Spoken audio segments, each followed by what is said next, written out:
Assalamualaikum warahmatullahi wabarakatuh. Halo teman-teman, bertemu dengan saya. Akhirnya saya bisa membuat video lagi setelah beberapa minggu ya, mungkin ya saya tidak membuat video yang seperti ini.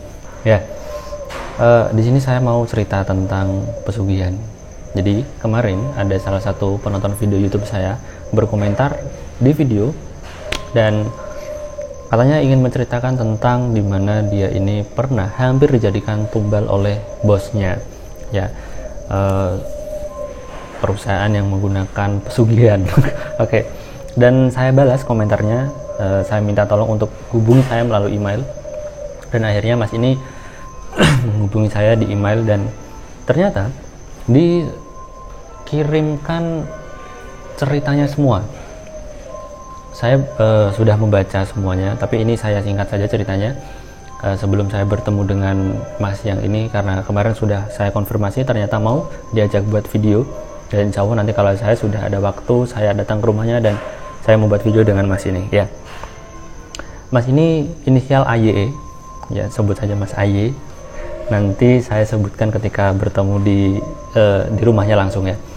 Dulu lulus tahun 2019 di salah satu universitas Semarang, dan ketika lulus pulang di kotanya. Akhirnya dia mendapatkan kerja di kotanya sendiri. Ketika dia melamar di situ dan diterima, langsung menjadi HRD di situ, dan dia merasa sangat senang karena dia bisa bekerja di kotanya sendiri, tidak jauh dengan orang tua. Oke. Langsung saja, Mas ini bekerja dengan sangat baik menurut cerita yang di email ini. Kemudian dia berbeda pendapat dengan pimpinannya. Akhirnya ada perdebatan sedikit karena Mas AY ini kurang setuju jika pimpinan itu membentak dan kurang halus dengan karyawan yang lainnya gitu kan. Nah, dari perdebatan tersebut mulailah hal-hal yang aneh terjadi sama Mas AY ini, dan Mas AY mulai merasa sakit-sakitan dan akhirnya dia sudah tidak kuat lagi dan pulang ke rumah.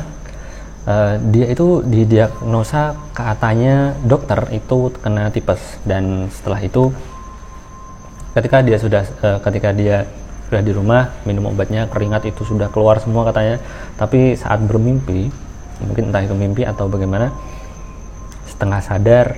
Kalian tahu sendiri kalau misalkan orang sedang sakit itu kan seperti tidur tapi tidak tidur gitu kan. Mungkin di situ Mas Ayo melihat anak-anak kecil yang sedang bermain dan akhirnya menarik tangan Mas Ayo ini dan katanya, ayo ikut aku.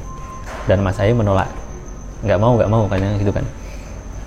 Dan ada lagi selanjutnya, malam selanjutnya itu Mas AY didatangi oleh seorang wanita dan sama juga diajak, ayo Mas ikut aku gitu, dan Mas AY pun menolak lagi.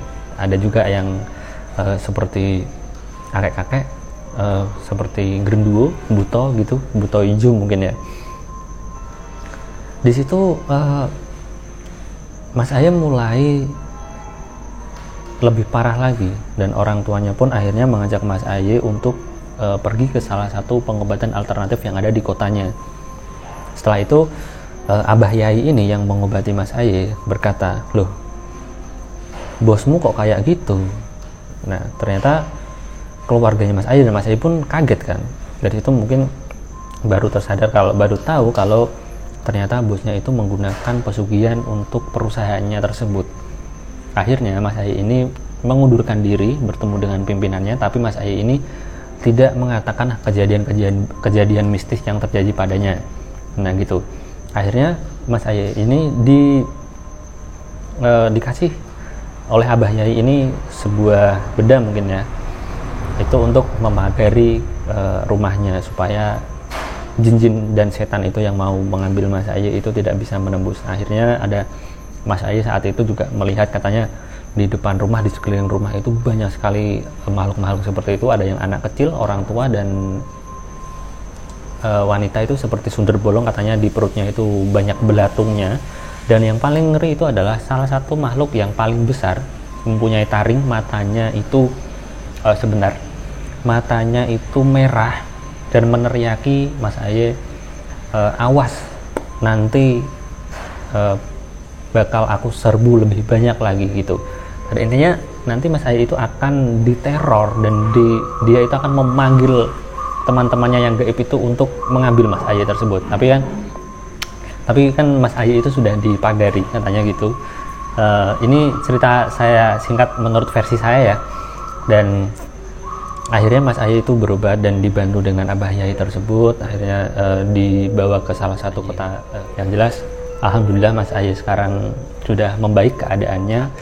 Dulu waktu Mas Aye belum sadar kalau dia itu akan jadi tumbal, di situ Mas Aye melihat rekaman CCTV kejadian-kejadian orang kecelakaan atau yang meninggal di perusahaan tersebut. Dan ternyata ketika Mas Aye ingat, anak kecil, wanita dan kakek-kakek itu dulu adalah mirip sekali yang pernah dilihat Mas Aye ini di CCTV perusahaan tersebut di mana Mas Aye dulu bekerja. Dan sekarang alhamdulillah Mas Aye sudah tidak apa-apa. Oke, pesan dari Mas Aye ini semoga ceritanya bisa untuk memberikan edukasi teman-teman. Kalau cukuplah kita meminta kepada Allah Subhanahu wa Ta'ala, tidak perlu untuk meminta bantuan makhluk-makhluk lain. Ya, saya sangat setuju sekali hal itu. Maka dari itu teman-teman yang menghubungi saya meminta informasi tentang pesugihan, saya tidak bisa memberikan informasinya dan itu memang sangat menyimpang sekali.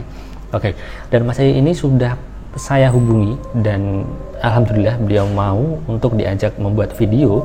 Tapi nanti ketika saya sudah ada waktu luang, saya akan datang ke rumahnya dan nanti saya akan membuat video bersama Mas Aye ini. Ya, cukup sekian cerita dari saya. Ini versi saya, mungkin ada yang salah, mohon maaf.